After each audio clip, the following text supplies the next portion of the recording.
Last year at this time, something terrible happened.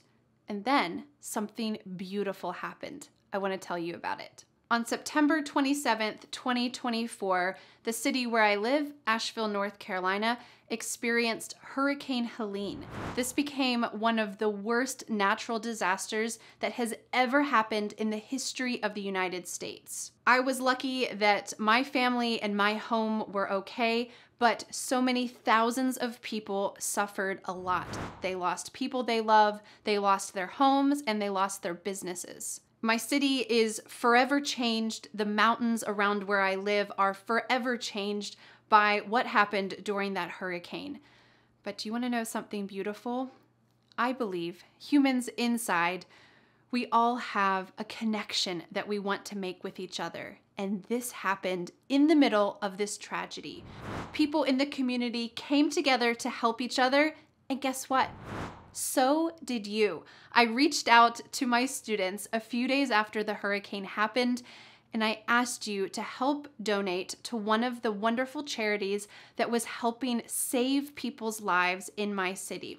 This was a fundraiser to help fund helicopters, private helicopters. These were just normal citizens who happened to have a helicopter who were going into the mountains to save people who were trapped in their homes and had no resources, no help, and they needed to get out. This is a pretty costly thing to do, but I asked you to help, and you did. Our community here at Speak English with Vanessa, my wonderful students, you donated out of the goodness of your heart $20,000 to help pay for fuel to get these helicopters into the mountains to save the people in my city. You are amazing. I was so touched by this, and I know that the people whose lives were actually saved were beyond touched by your donations. So 1 year later, I want to say thank you so much for everything that you did if you participated in this last year. And if you did not participate in that fundraiser last year, I have some good news for you. But first, let's back up a little. If you are new here, hi, I'm Vanessa from SpeakEnglishWithVanessa.com. Here on my YouTube channel, I teach English learners like you how to speak real daily life English so that you can have the confidence that you need to go out into the world and speak in English and connect with other people. One of the things that my students tell me is that they really want to hear more real life conversations that are at a level that they can understand. Maybe for you, you can watch an English movie or TV show and understand the general idea, but you can't catch every single word without subtitles. This is really normal when you're learning another language, but how can you get to that level where you don't need subtitles to be able to understand a movie? Well, you need to hear real life conversations that are more understandable. And that's what I like to do here on my YouTube channel and also in the course that I create every single month, the Fearless Fluency Club. We feature a new English speaker and you are able to understand, immerse yourself in English during that conversation. And during our course, I help you to break down the conversation, learning vocabulary, grammar, pronunciation, and give you the community and the tools to be able to speak yourself as well. So today, you are going to see a little sneak peek inside the Fearless Fluency Club. You're going to meet someone who you don't know, but guess what? She knows you. What? Is that possible? It's true. You're going to meet Elsa. Elsa has been working for my business, Speak English with Vanessa, for the past 7 or 8 years. She has been really, really amazing, working on so many administrative tasks. She is incredibly detail-oriented, kind, empathetic, and a wonderful part of Speak English with Vanessa. So even though you have not met her before, she knows you. And Elsa lives in my city in Asheville, North Carolina. She lives in a small town right outside of the city called Swannanoa. And unfortunately, last year during Hurricane Helene, Swannanoa was hit so hard because the river goes directly through the town. Parts of Swannanoa were completely washed away. Thankfully, Elsa and her home were okay, but so many of her neighbors were not okay. She experienced a lot during that time, helping other people, trying to figure out how to create a life amidst everything that had been torn up in her small town. And that's what we're going to talk about today. You're going to meet Elsa. We're going to talk about her hurricane experience, how in the midst of all of those difficult times, she can still create the energy to give back to others. And that is something that is so beautiful in times of tragedy, that we can gather our own forces and help others when we ourselves are still struggling. And maybe that's the best way to heal after all, is to connect with each other. Before you meet Elsa, let me tell you the good news that I hinted at before. If you join the Fearless Fluency Club between September 25th, 2025 and October 25th, 2025, Speak English with Vanessa is going to donate 20% of all course revenue to the wonderful local charity Beloved. Beloved has done wonderful work in Asheville ever since day one when the hurricane hit. They were out there on the streets giving away supplies, making meals, and they are still continuing to help rebuild people's houses absolutely for free. And the only way they can do this is through donations. So we want to participate and help them, help the local community. And if you join the course, you are going to be helping my community continue to rebuild day after day. Also, when you join the Fearless Fluency Club, you are going to get access to our wonderful library of over 47 modules. This is over 5 years worth of English lessons. You'll meet 47 native English speakers, have weekly live stream lessons with me, and access to weekly Zoom calls where other students get together, support each other, and speak in English. So if you would like to join the Fearless Fluency Club, this is a wonderful month to do it. 20% of your fee will go directly to Beloved and help the people in my community. Thank you from the bottom of my heart. All right, let's go in and meet Elsa and hear about her hurricane experience.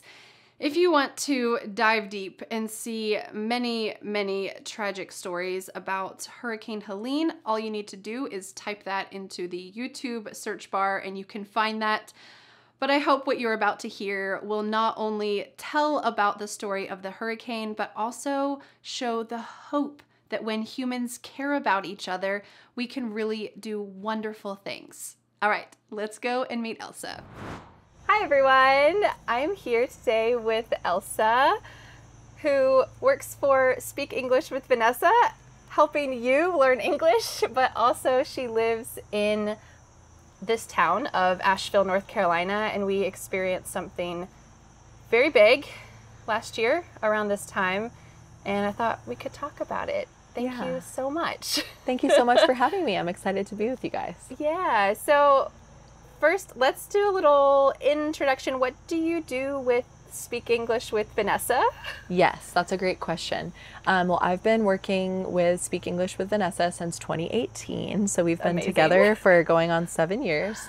I do all of the email responses, customer service, so when you guys write emails and you have questions about logging in or payments, how to use the course, I'm the one who's chatting with you usually, and kind of helping support people if they have questions, getting it to the right person, helping everything in our day-to-day business lives run smoothly. Yeah, I sometimes tell Dan that you often find like mistakes that I make and help figure out all the little details that I have overlooked and how valuable that is. So thank you. Yeah, of course. Well, it takes a village, a community. Yeah, I think your ability to pay attention to detail is amazing. Thank you. Yes, I'm very much on it. Very detail oriented. Yes. Yeah. So let's rewind the clock a bit and go back to September 20th, 22nd, 23rd, Okay. 2024.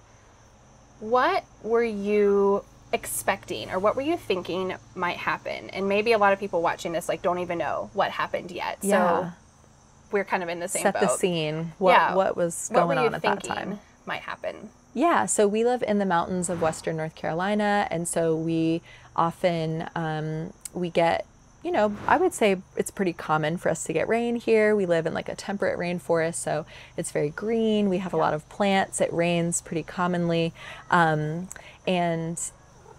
we. Here's Pippin.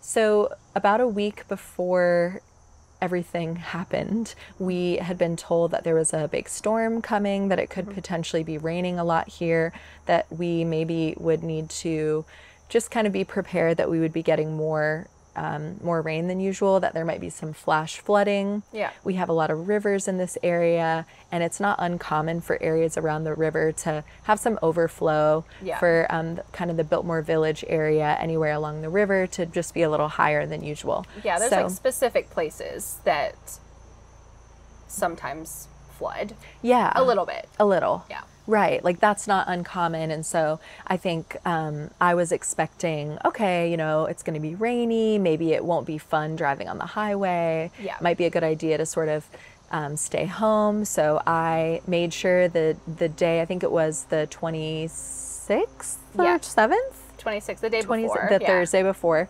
Kind of to just cancel my plans for the next day and, you know, do everything from home and make sure that I didn't have any groceries to get or people to see, and just kind of transition my plans to be more at home. Yeah.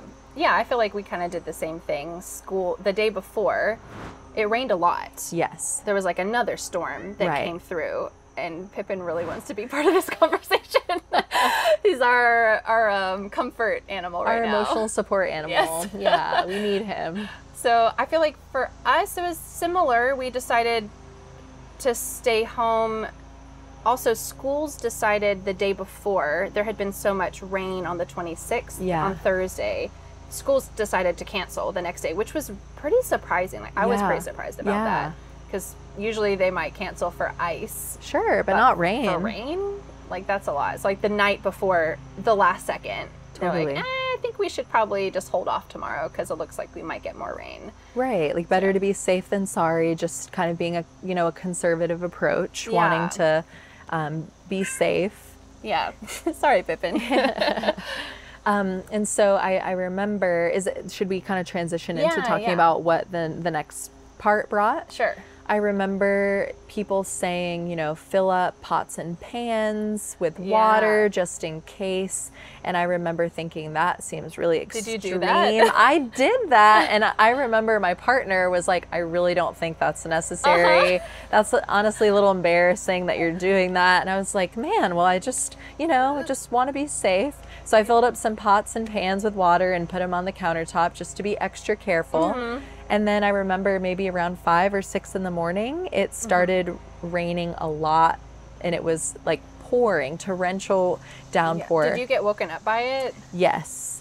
And I remember that morning, my partner works in a hospital, and so he had to get up really early and be there, I think around 6 a.m. And he told me by the time he was driving from our home in Swannanoa, east of Asheville, down south, that there was already standing water on I-40 and 26, that he was the only car out and he was driving through standing water. Oh, that's dangerous. Yeah. Wow. So he's working in the hospital. He has to go in. Hospital doesn't close. Yeah. And they probably needed him more than ever. Absolutely. That day. Yeah. So when he called you to tell you that, what was that like? Because that's already more than what you expected. Right. That there's standing water on the highway. It's not just like, here's the river, there's standing water. There's the highway. On the highway, right. I thought, that's weird. Usually there's not standing water on the highway. That's concerning, but I figured, well, it's probably fine. Yeah. Out of sight, out of mind. My house was, I was looking outside. There was a lot of water rushing in the front yard down this little drain that we have. So after an hour or two, it started to clog up, and I went out there with a little shovel and cleared the leaves out and was like, wow, it's raining a lot.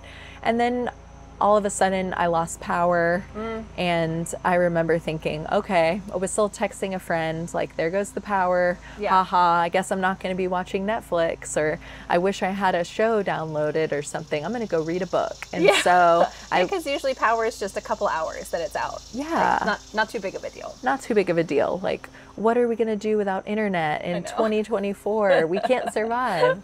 I mean, it is integral to daily life now. Right. Right. I remember that day, or maybe it was the night before. I think it was the night before.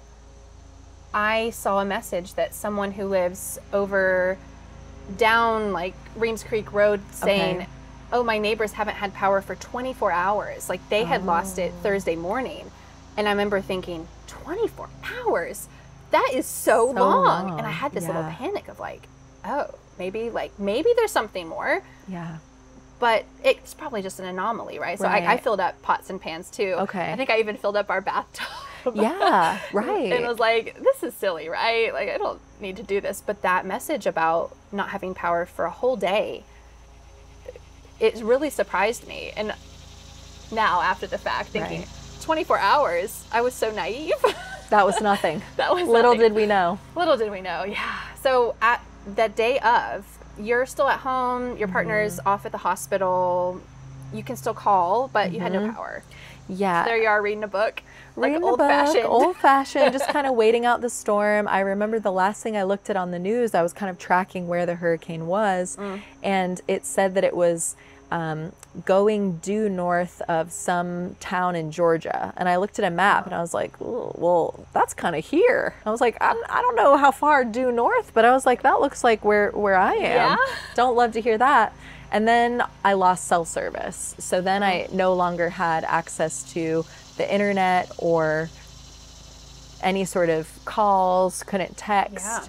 That just dropped. Cut off from the world, really. Yeah, right. Did that happen up here as well? Yeah, I remember we couldn't call everyone, and almost instantly you could see like everyone come out of their houses. Yeah. It was like, it felt like old-fashioned times that the only way to get any information was to come out of the house. But it was raining for a while still, so it was tentative to come outside. But yeah, that when all that cut off, it felt like almost surreal. Like, oh, I can't use my phone? Right. Oh, I'm so dependent on this. Yeah, it felt so restrictive and confusing and odd. Yeah, I don't think I felt panicked yet, though. No, me neither. It's like, okay. This has never happened for more than like a couple hours. Sure. No This is a fluke, maybe. Yeah. Yeah, and so then after that, it continued raining, I think, the entire day pretty much. Yeah. Maybe like part of the day until through, evening. Like, almost the afternoon. The afternoon. Yeah. I was here.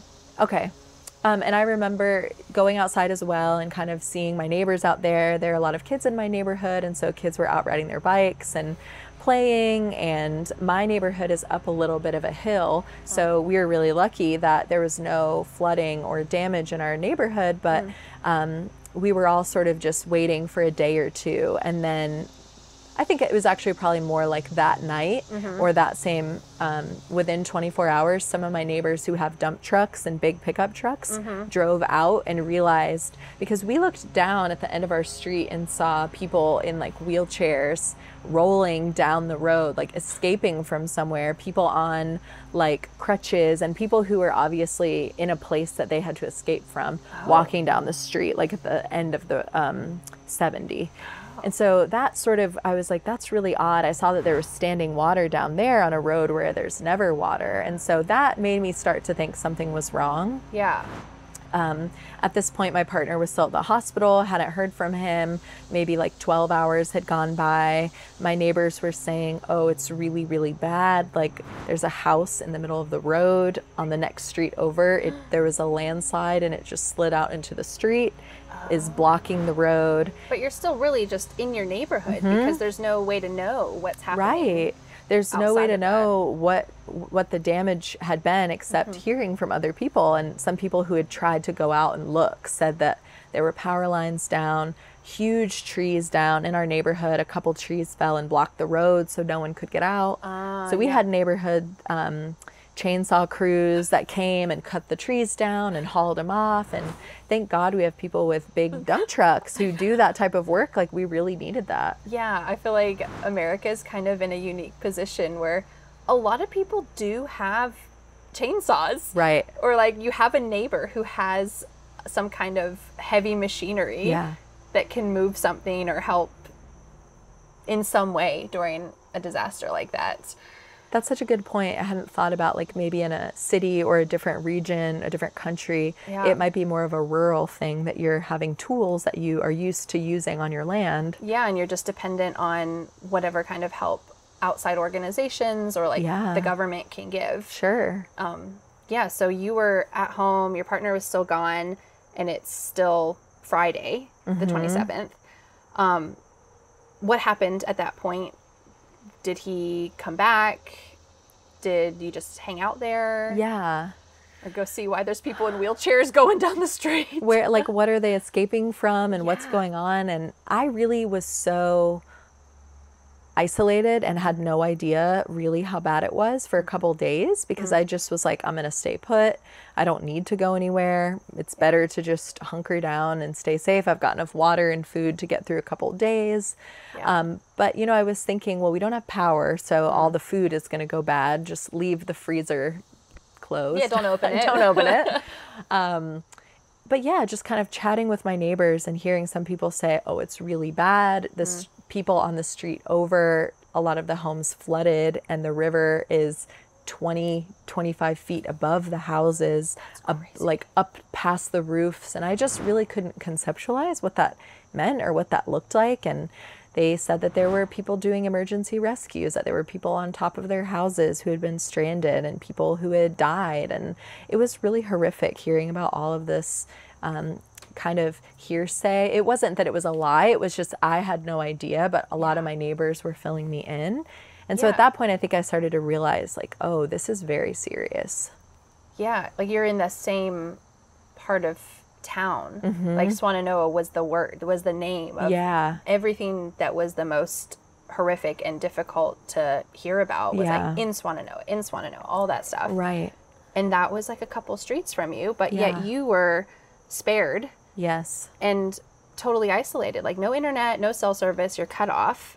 How can you know? Of course you can't know, but hearing that feels so surreal. Right. That's neighbors. To be in the epicenter and to have no idea. Yeah. It's like you don't know if that's good because it sort of protects you, or if you wish that you had known that you were kind of in the eye of the storm. I think there's a lot of we can talk about the aftermath later, but like a lot of difficult psychological survivor's guilt type of stuff going on. Right. Yeah, so did you end up staying at your house? Did your partner have to stay at the hospital because roads were flooding? Could you even get around? I ended up, calling my family. I was able to walk to a place down the road and get cell service, call my family who live about 30 minutes south, and they were all okay. And then I went to the hospital with my partner one day to try to, he has a coworker who has a little girl, and I was going to hang out with her, and there was not really much to do, so I figured I could babysit and be of help. And we left that day, and we were at the hospital all night, and then we drove home, and all of our neighbors were packing up their cars and fleeing. And I saw so many people, this commotion, and our neighbor came up to us and let us know that they had been told that the dam, the water treatment facility, the dam where our part of town gets drinking water, had failed and was going to dump all of the water onto our neighborhood. And all of our neighbors were panicking, trying to evacuate. And at this point there was no gas either, so there was no places had power, no places had gas, there was no information, we had no idea what was going on, there was no water, it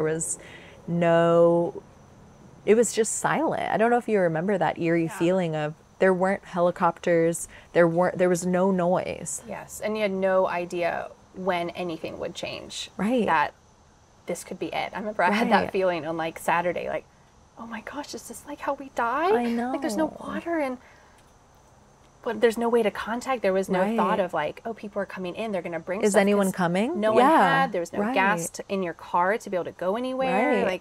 That's a real panic feeling. Totally. I'm sure so many people, especially like near you, Yeah. were feeling that. Yeah. And so my partner and I made a plan. Like, he got in his car, I got in mine. I threw our dog in the back and I drove so fast. Please don't turn me in. But I was driving way over the speed limit to the hospital. That was going to be our meeting point. And we Okay. were going to, then we had heard some things about that it wasn't a true claim, but we couldn't couldn't verify if it was real. Yeah. We didn't want to drive home and waste the gas because we didn't have a lot. Thankfully, I had gone a couple days before just because I was like wanting to be safe and gotten gas, but he was almost on empty. And we went to a fire station and they were like, we really can't tell you. We don't know. Better safe than sorry. It's good that you evacuated. And yeah, the dam breaking would have been, I mean, we heard after the fact, if that had broken, how incredibly disastrous that would have been. Catastrophic. Yeah. I mean, thank goodness that did not happen. But it was maybe good that there was some kind of evacuation, because there was no evacuation warnings ahead of time. Right. None of that the week leading up to it. Right. So saying, hey, you should leave. It's better there's than some not. panic moments, but Right. being somewhere else that's safer or calmer, Yeah, totally. be okay. Oh, of course. Yeah. So we ended up going and staying the night down in Hendersonville, and just kind of trying to regroup from there. Yeah. Yeah. Try to figure out what is life. I remember we went to the hospital on Saturday Okay. because we heard through word of mouth that there was internet at the hospital because it was the only place that had power. Yeah. And nobody was really using, a couple neighbors had a generator, Okay. but I don't know. The hospital was really like the only place that you could get any kind of internet. And because of this work, I thought I need to contact somebody. Right. And be like, and I know it's only been 3 days. And if I'm not connected with people for 3 days, it's not a big deal. But who knows? It felt so endless. Right. So we went to the hospital, found some very spotty Wi-Fi. And I messaged you and a couple other people on the team to just say, here's the situation. Here's like the 3 things that need to happen Yeah. in the next couple days. We're going to try to see if this figures itself out, but I have no clue. Right. And I was so glad to hear from you. I think you had already messaged me at that point. I think so. Maybe because you'd been to the hospital with your partner. Yes, but that's right. Yeah. like, how did Elsa do this? Yeah. Even before we got there on Saturday. But it felt really relieving to know both you and I, we live here. We are stuck in this spot, not only in so many ways, but with work, thinking I can't just drop off the face of the earth Right. at this moment. I need things to continue to happen. And other people on our team were able to just pick it up Yeah. and send the emails when they needed to be sent, to help with videos that needed to be published, Right. all that kind of stuff, which was like one less thing to think about. Yeah, absolutely. That felt like, okay, I can just focus on family, survival, whatever we're doing. Local, kind of getting your bearings Yes. in your neighborhood, in your state, in your community. Yeah. Yeah. So when you were in Hendersonville, was there any point when you felt like I should go home, or I need to, like, how long were you living in Hendersonville?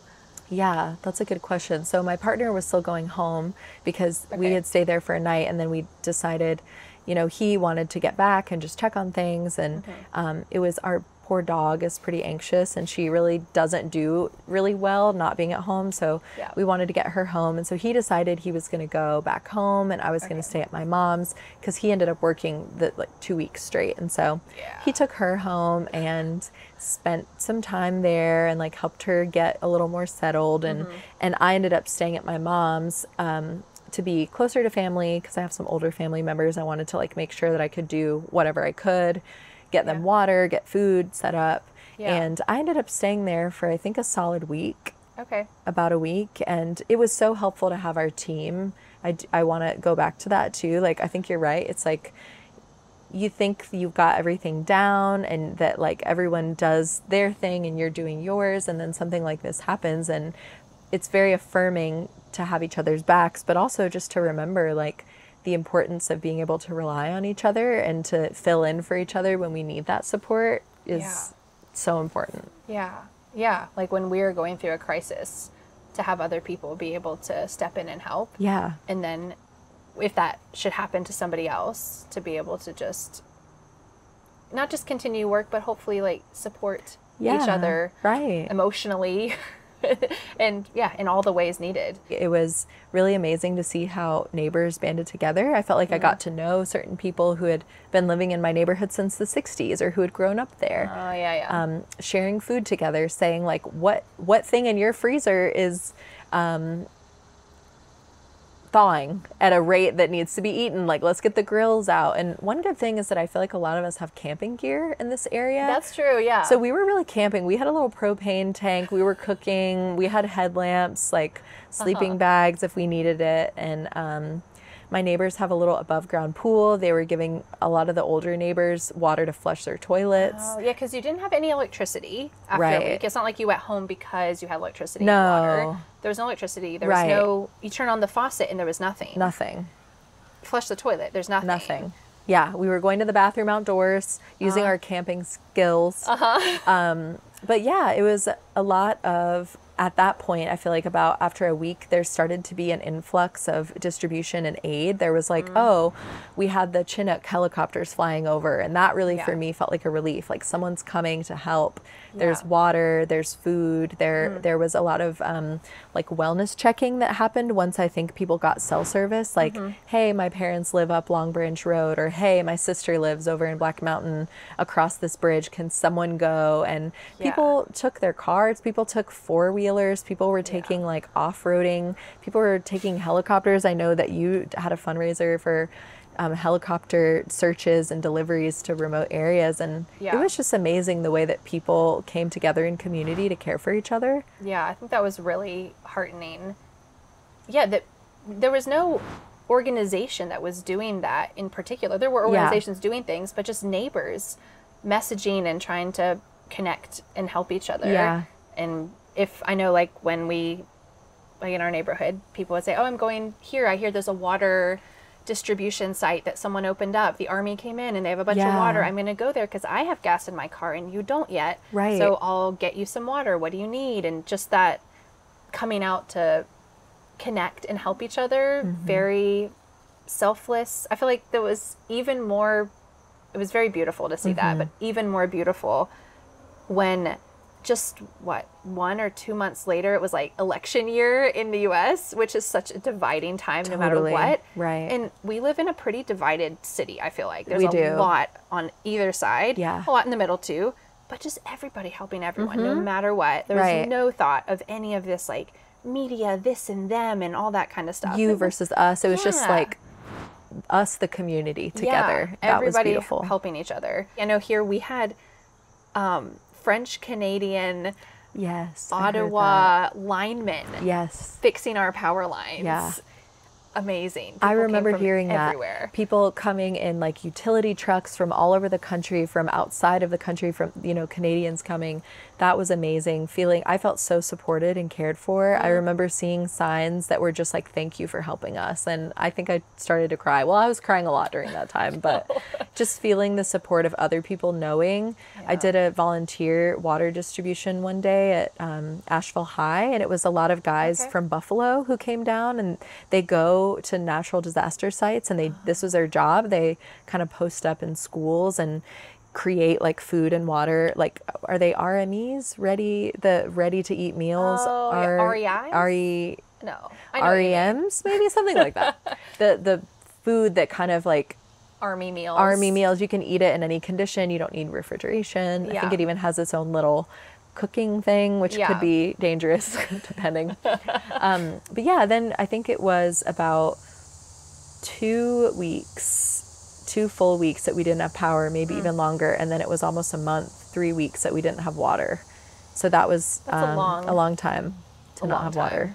Yeah. What was that like in Swannanoa for food? I feel like there was a lot of things like that happening. Yeah, you're right. I think there was, I think we both volunteered at Blunt Pretzels doing like chopping veggies, and like I did a lot of cleanup at the end of the night, and they had so many people were suddenly homeless. They were sleeping in tents, or they didn't even have a tent. And so they were cooking 3 meals a day for people for, I think they just stopped doing that. Their goal was a year, to do it for a whole year. Yes, right. And so volunteering with them and seeing that people were really using it was, I think, affirming for them. Like, there's such a need. This isn't just, oh, we did it and nobody wants it. Yeah. And then Bounty and Soul is another amazing organization that I've volunteered with pre and post hurricane, but they moved a lot of their markets to the Swannanoa Black Mountain area and have really focused on the areas that were hit the hardest. And I've been volunteering at the Latino market. So it's like a lot of Spanish speaking community members there get, you know, produce and all sorts of pantry staples. And it's an amazing place to feed the community. And so I feel like people have really seen that there's such a need and people are excited to volunteer. Like that, that seems to be that beauty you were talking about. So people are like excited to do that and get involved just because it feels nice. Yeah, I think for me, when I went to Blunt Pretzels, I have never felt that kind of atmosphere before of like, we were just chopping potatoes. We were chopping whatever, putting together stuff. And everyone was like, we cut the whole box of potatoes. All right, let's go. We got another round. Yeah. All right, there's people coming in 30 minutes. Let's make this. Hooray. Right. Like, everyone was so positive. And like, if you're working in a restaurant, people aren't doing that. Yeah, they're just like so, everyone was so grateful to be there. Yeah. And I think a lot of people were kind of like me or you who felt extremely lucky. We were spared in so many ways. And I felt a lot of guilt about that. Yeah. Like something I'd never experienced that before. But physically, and I was like, wasn't going crazy about it, but I was feeling just like so overwhelmed by that feeling of guilt that I thought like, I need to do something hands-on. Absolutely. Like my couple hours is not going to change the world, but it might help me in kind of that selfish, like giving back to me kind of way. And holy cow, it totally fit the bill. Yeah. Like being there for a couple hours, I came home so rejuvenated and like, I'm like, I see what other people are doing and that it's this community effort. And I'm like, it's just me a couple hours chopping vegetables. I want to save the world. I want to save everybody. But seeing like just this little effort when everybody does it is so powerful. Yeah. I felt like after that, I was like, well, whenever I'm done teaching English someday, like I would love to do that. I know like World Central Kitchen was like a big player in helping feed a lot of places around here during that time. I was like, whoa, what if that was like all the time and you go to like disaster zones and you're helping people and everyone's so positive, helping each other in this like tragedy. I don't know. I felt so invigorating. It's also our community. Like, it's maybe a different feeling, but it is such an interesting experience to feel that energy is so different than talking about it. It's like nothing I've experienced to like tell someone what it's like to live through a natural disaster. You just can't understand until it happens. And like you said, we are so lucky and have so much to be grateful for.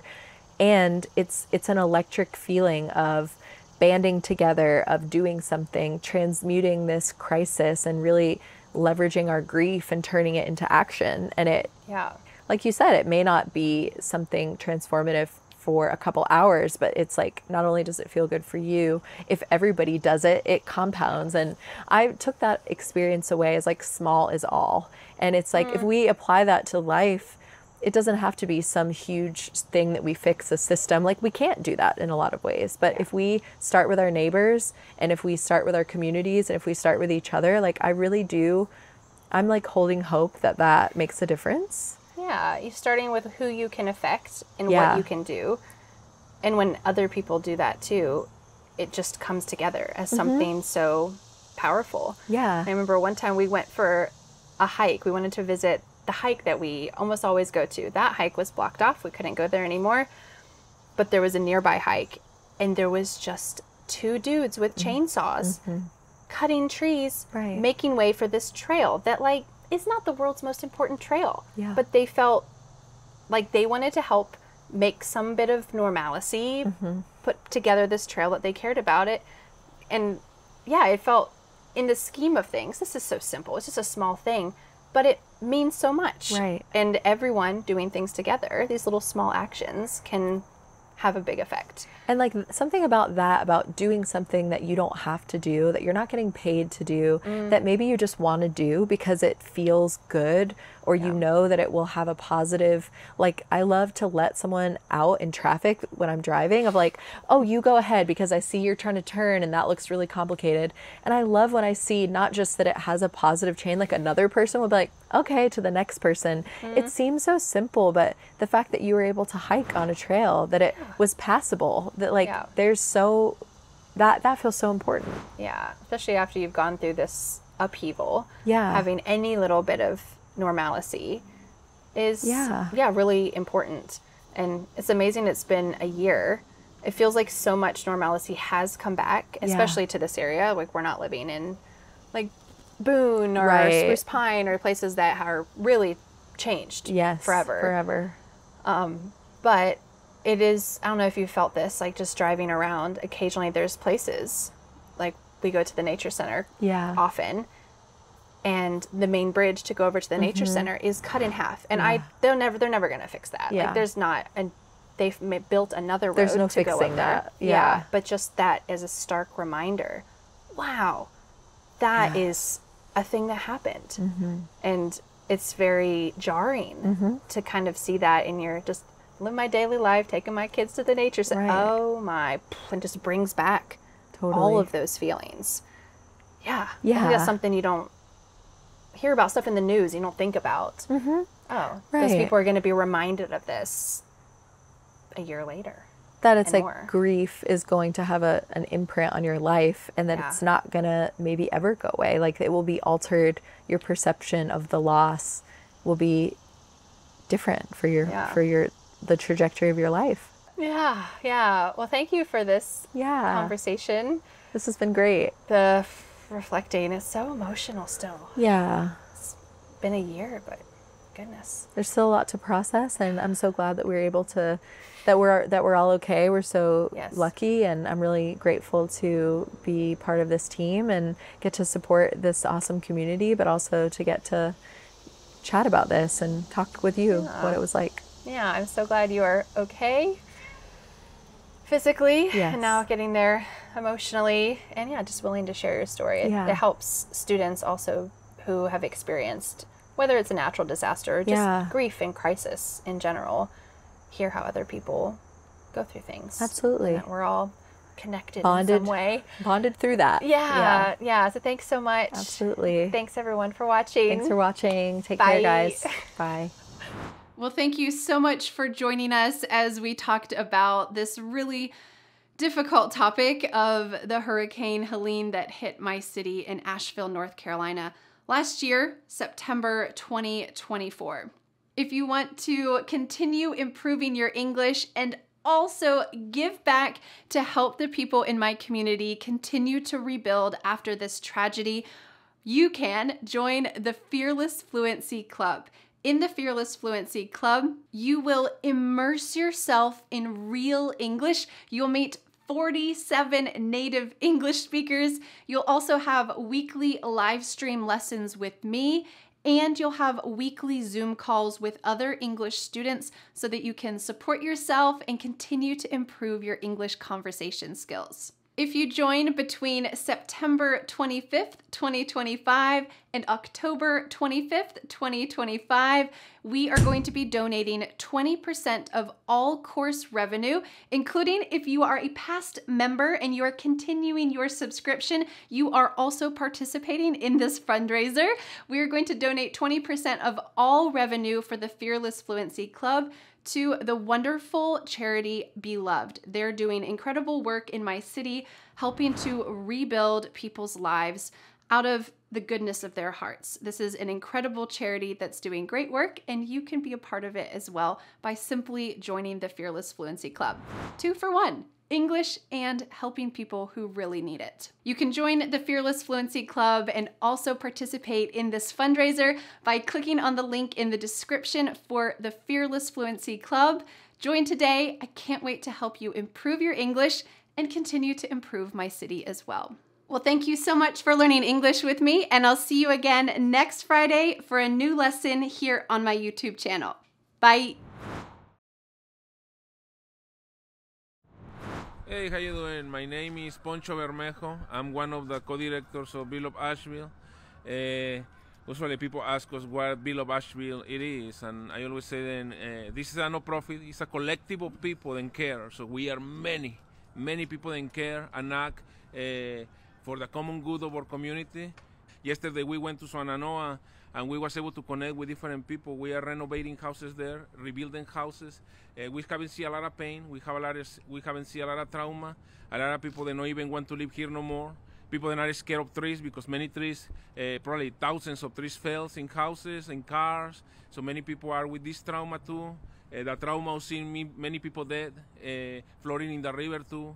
So we haven't seen a lot of pain, and we haven't seen a lot of destruction. Only I can tell you that we are seeing too, that we are walking right now in the reconstruction.